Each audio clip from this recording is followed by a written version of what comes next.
नमस्कार बंधुरा जाना होमिओपैथी चैनेले आपनादेर स्वागत जानाई। आशा करी आपनारा सबाई भालो आछेन। आजकेर टपिकटी खूब गुरुत्वपूर्ण होते चलेछे, सेटी हलो बातेर बेदना थेके मुक्ति पेते आपनारा कोन होमिओपैथी मेडिसिन खाबेन।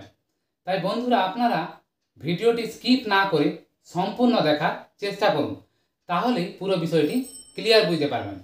एबार शुरू करा जाक। এই যে বাতের বেদনার জন্য যে সবথেকে ভালো মেডিসিন সেটি হলো অ্যাসিড ল্যাকটিকাম। এই মেডিসিনটি ঘোল কিংবা দই থেকে তৈরি করা হয়। কোমরে বেদনা মানে প্রচণ্ড রকম কোমরে বেদনা হয়, ব্যথা হয়।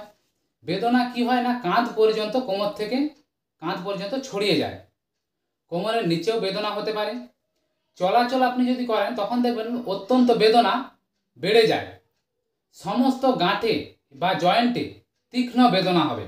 যে কোনো ধরুন হাতের জয়েন্ট, পায়ের জয়েন্ট, বিভিন্ন জয়েন্টগুলোতে তীক্ষ্ণ বেদনা হবে। হাতের কবজি, কনুই, আঙুলের গাঁট ইত্যাদি সমস্ত যে গাঁট সেগুলো কি হবে না ফুলে যাবে এবং তীব্র বেদনা হবে। যখন এমন বেদনা হয় যে থাকা যায় না, ঠিক আছে। আর হাঁটুতেও বেদনা হবে। সেক্ষেত্রে এই মেডিসিনটি খুব ভালো। এই যে অ্যাসিড ল্যাকটিকাম এটা কি হয় না গেঁটে বাতের জন্য খুব ভালো। যাদের গেঁটে বাতের সমস্যা রয়েছে তারাও এই মেডিসিনটি খেতে পারেন এবং যাদের পেশিবাত তাদের ক্ষেত্রেও এই মেডিসিনটি খুব ভালো। এই মেডিসিনটি যদি খান আপনার এই বাতের যন্ত্রণা থেকে খুব আরাম পাবেন। আর কি না এর লক্ষণ আর কি না অ্যাসিড ল্যাকটিকাম এর যে বেদনা রাত্রিতে বেড়ে যায়। দিনের বেলা কম থাকে, রাত্রি বাড়ার সঙ্গে সঙ্গে এর ব্যথা খুব বেড়ে যায় এবং আপনি যদি নড়াচড়া করেন, একটু হাত পা নাড়ানাড়ি করেন, তখন যেই জায়গাগুলোতে ব্যথা সেগুলো আরও বেড়ে যায়। পেশেন্ট বা রোগীর কী হবে না খুব ঘাম দেবে, এই এই মেডিসিনটির লক্ষণ। আর চলতে গেলে সমস্ত শরীর দেখবেন কাঁপে। তাহলে আপনাকে এই অ্যাসিড ল্যাকটিকাম ওষুধটি খেতে হবে। তাহলে বন্ধুরা বুঝতে পারলেন এই যে বাতের ব্যথা থেকে বাঁচার জন্য এই অ্যাসিড ল্যাকটিকাম মেডিসিনটি কতটা জরুরি। এবার আসি এর ডোজ। আপনারা কতটা পরিমাণ ডোজ খাবেন, এই ডোজের কথাটা অবশ্যই আপনাদেরকে মাথায় রাখতে হবে। এই ডোজের উপর সব কিছু নির্ভর করে।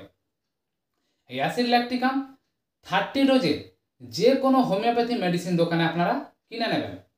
এটি আপনারা 2 ফোঁটা করে সারাদিনে 2বার থেকে 3বার খেতে পারেন।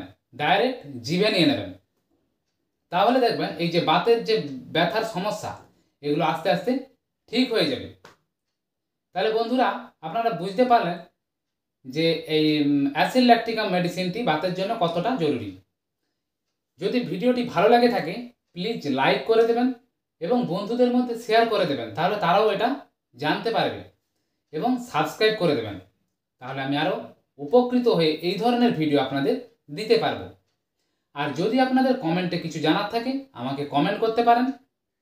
এই বাতের সম্পর্কে যদি কিছু জানার থাকে বা বিভিন্ন রকম রোগের সম্পর্কে যদি জানার থাকে আপনারা কমেন্ট করতে পারেন। আমি চেষ্টা করব আপনাদের যথাসাধ্য উত্তর দেওয়ার। তাহলে যদি ভিডিওটি ভালো লেগে থাকে অবশ্যই শেয়ার করে দেবেন। ধন্যবাদ বন্ধুরা।